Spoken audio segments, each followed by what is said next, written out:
Hey guys, Chef Jojo with ECO. And on this episode of Shift Drink, we're going to talk about how we spend many of these to make many of these. You know, as always, we're going to talk about this subject over a shift drink.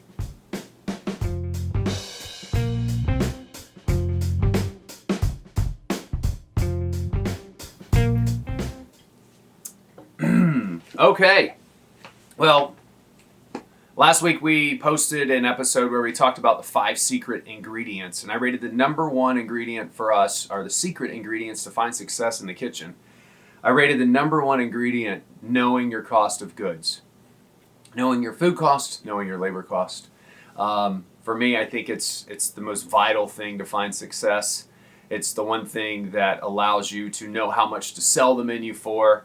And you know, there was a video out which I thought was amazing, where I think it was done in Britain, talking about food waste, and all it was a bunch of money, quid and pounds, all laid out on the table, and the cooks were chopping it and tossing it in a pan, and they put it on a plate, and then they sent it out to the dining room, and then it came back and it was kind of messed up on the plate a little bit, and then we scraped it into the trash, and it was like, wow, that's how much we need to really focus on our food waste.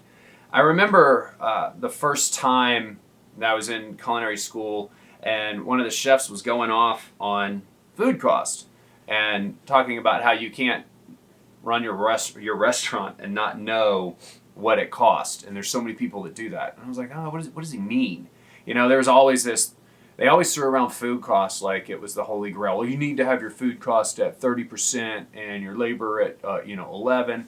And as my experience went through different restaurants, my thing was like, who made these rules up?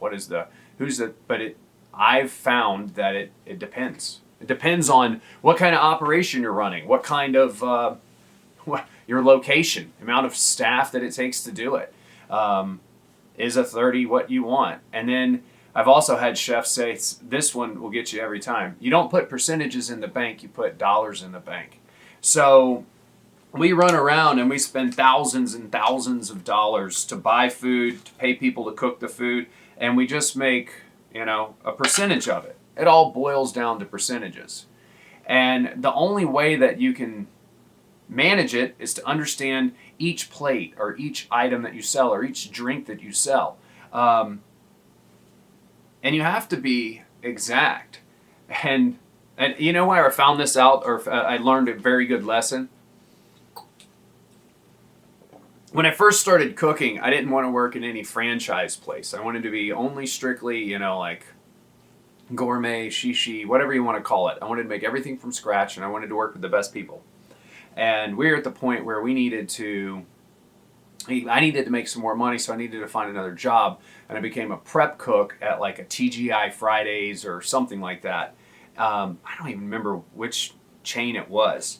And I was already kind of like, not just butthurt, but I had an attitude that I was like going to go work there. And because I was working in some good restaurants, and this was all like, add tomatoes to paste salsa to make your salsa. There's things like that.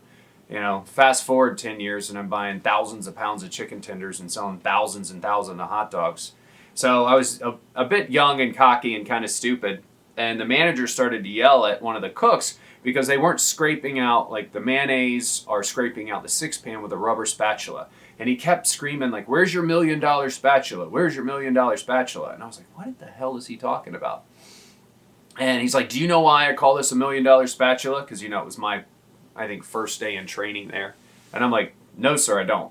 And he goes, because if we scrape out every bucket and every 6-pan and we save food, that's a quarter. Well, we use, or that's 50 cents or $1. Well, we use, you multiply that over the 175 stores that we have in Florida and you spread that out, it saves the company $1 million a year just by scraping out the tub of mayonnaise. And I was like, oh, damn. You know what? That's amazing because it adds up in pennies. There's a lot of people that step over dollars to pick up nickels, but if you can pick the dollar and the nickel up at the same time, then it's a win-win. Have you ever made something or seen a cook make something in a big giant mixing bowl, and then they fill up their 6-pan or their 3rd pan, and then they leave an enormous amount of product inside the bowl, and then they take it to the dish pit, and you're like, holy dude, that's $3 worth of product that you didn't scrape off. And in their mind, they got what they need to get through service, but they're not saving what's in extra. And see, that's where the gravy is. That's where it starts to bleed into extreme profit. If you can manage it down to the penny, then you know what it takes to produce. And then when you start to look at it and say, hey, I sold 500 orders of truffle fries last night, and it took 8 gallons of product to do it, or 8 gallons of truffle creme de, I make this mixture to toss fries in. And it's whipped cream and a little bit of sour cream and some truffle oil, and it's nice. But if the guy that's making it makes 12 gallons of it, and he only needs 1, then he wasted 11 gallons worth of product. And cooks do that all the time. And I have 27 locations where we're making food all in one building. So the amount of loss that you can have is tremendous. So every time you want to take a look at your business, focus on the nickels and the pennies, because that will make everything else fall into place. And this is the tough part about it.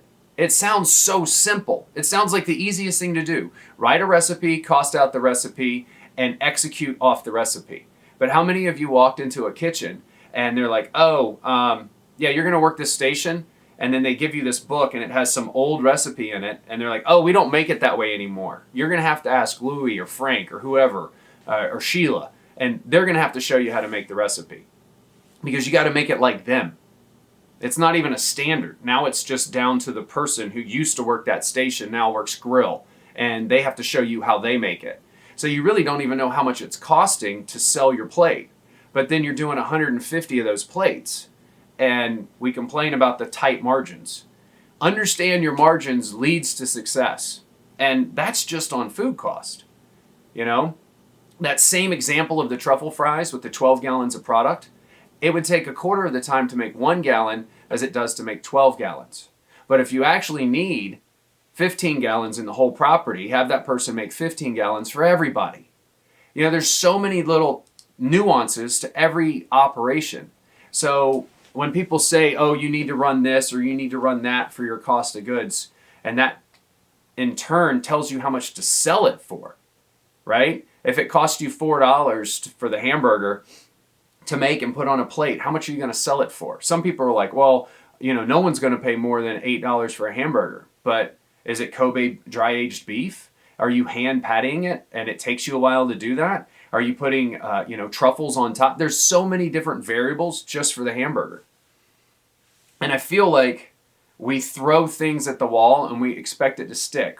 A lot of us just do the cooking part of it because that's what we love. And then we found out later, this is me, I'm speaking from my experience, that you really need to know the numbers. If you don't know the numbers, it doesn't matter how good your foie gras, pate, whatever, blah, blah, blah you want to call it. It doesn't matter. If you don't know how much to sell it for, you're going to go out of business. In the end, we're artists that have to know how to balance a checkbook. And that's the tough part. So I think that I'll leave it at that. I'd love to hear your thoughts, as always. Tell me what you think about food cost versus labor cost. I mean, they both go hand in hand. You can save on labor cost by buying a product that comes in almost pre-done. But it's going to be a little bit more expensive because you still have to pay for the labor on it somewhere, right? There's so many nuances, there's so many things, and as usual, chefs are highly opinionated, so I thought I'd jump right into this subject and see what you have to say about it. You can follow us on Facebook, Snapchat, or Instagram. You can also hit the bell below, subscribe on YouTube. We're going to be talking about these subjects moving forward. And if there's anybody that has made a difference in your career or helped you through a tough time and got you to that next step or that next level inside the culinary world or the restaurant industry and you want to say thank you, write us a note. chefeco at extremeculinaryoutfitters.com. You could win $50 for nominating someone and they could get $150 worth of ECO gear. And as always, I'm Chef JoJo. Until next time, cheers.